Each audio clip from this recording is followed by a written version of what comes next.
So here we are. What we would do with 18 grand? Well, throw into your mortgage, borrow against the next day. Why? Because now you borrow. What's the purpose? I borrow to invest. Tax deductible debt now. You get it? Now, here's the doctor. The guy comes along and says 23,000. Sure, I paid 120 grand last year. Well, the same price. We charged the guy the same money. 23 grand. We dropped from 120 to 68. Guys, there is no magic. There is no magic. The only way you can do this is by getting somebody who doesn't understand what investment is to become an investor.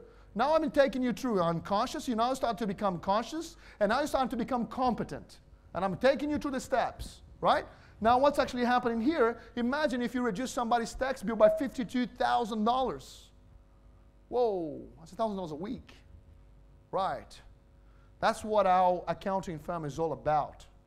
Is to create an accounting firm with the mandate to make clients richer. Are you with me? That's what our business is all about. And that's how come people invite me. And that's how come I became the keynote speaker of the Money Show. Because I hate nonsense. The machine works against you. You step back, you look at the machine and says, I'm not going to go through that door. I'm going to go through the back here. Why? Because I got it. That's what we're doing. Because now your super can borrow. Excuse me? True? Your superannuation can borrow. And if you don't know what that means, you gotta become responsible for your pig and get a line on that one. It is an amazing opportunity. You know what the majority of people are gonna do about it? You got it. So here it is. I was talking about the Argentinian economy before. I'm Brazilian, so it's okay. All right. So what I want to say to you is this. My parents are Europeans that went to Brazil. My mother's French, my father Portuguese. They moved to Brazil in the hope of better life. Are you with me? Okay? So what I saw mom and dad do, they did the European thing. Well, then I found out it's the European thing, the Asian thing, it's the human thing, is we buy land when we can. We buy houses when we can, is what we do. You get that? So I grew up seeing that what my parents were doing, that my dad would go and buy a block of land, put a house on it, put people in it. Okay? Now, please understand of the power of the emotional drive. I am sure you've seen this a billion times. This is the pie chart used to illustrate negative gearing. Okay? Now I got negative gearing is, and I got everybody here knows, and like, oh, okay, not again.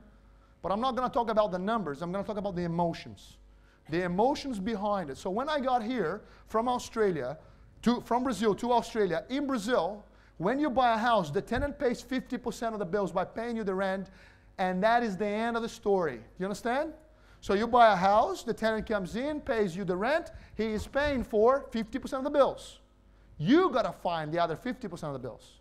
And I saw my parents do this. So I come to Australia, and somebody ran figures similar to this when I first got here.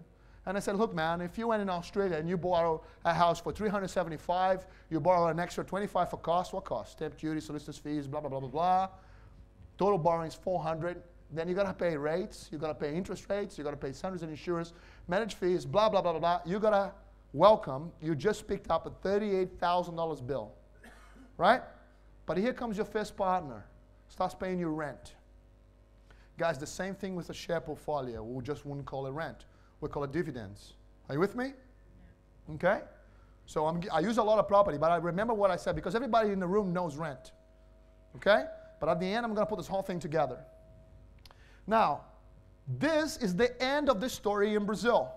What I want you to do, I want to challenge you to do, is to imagine that you went today as Australians, okay? The government pulled away negative gearing completely. And that's our story from now on, going forward, okay? So what the exercise I want you to do is look at demand and supply for houses, because every single property that an investor buys is one less house the government has to put it in the market. Do you understand? So if you want to buy a house for $400,000 and you spend that kind of money, and now you had to find an extra $20,000, went and got a second job just to make 20 grand to buy that house, in 20 years, would you be richer? That is my question. The answer is yes. What will happen to rent between now and tomorrow? Come on. It's going to go up. Anyone in the illusion is going to go down? What's going to happen to the price of the property going forward? So if the price is going to go up and their income is going to go up, that means your internal rate of return is going up, baby. Okay? So you got to get it that when I got here, and this is all the story I know, then somebody says to me, there is more.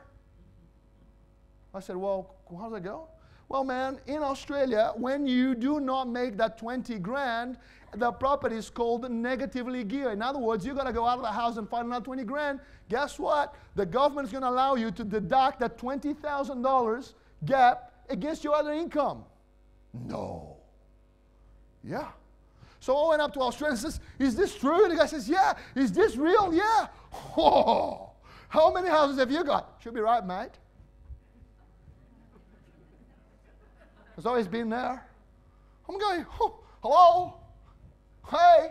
So I thought, when I got in here, I got in Australia, I was 20. I got 1 week before my 21st birthday. I bought my first house when I was 22, the second house when I was 23, the third house when I was 24. When I was 25, I went back to the bank. They said, back off, kid.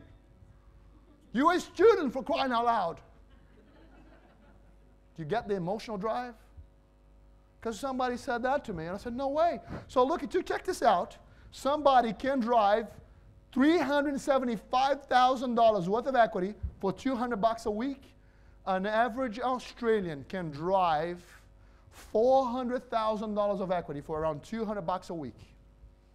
Drive $400,000 worth of capital for $200 a week.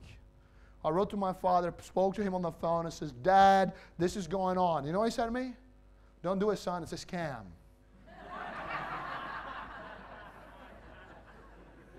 I thought, well, no. It is a great little moment for me. Great little moment. I knew I was going to be a multimillionaire. And I remember at 23, somebody says to me, what is your New Year's resolution? I said, I want to be $1 million in debt.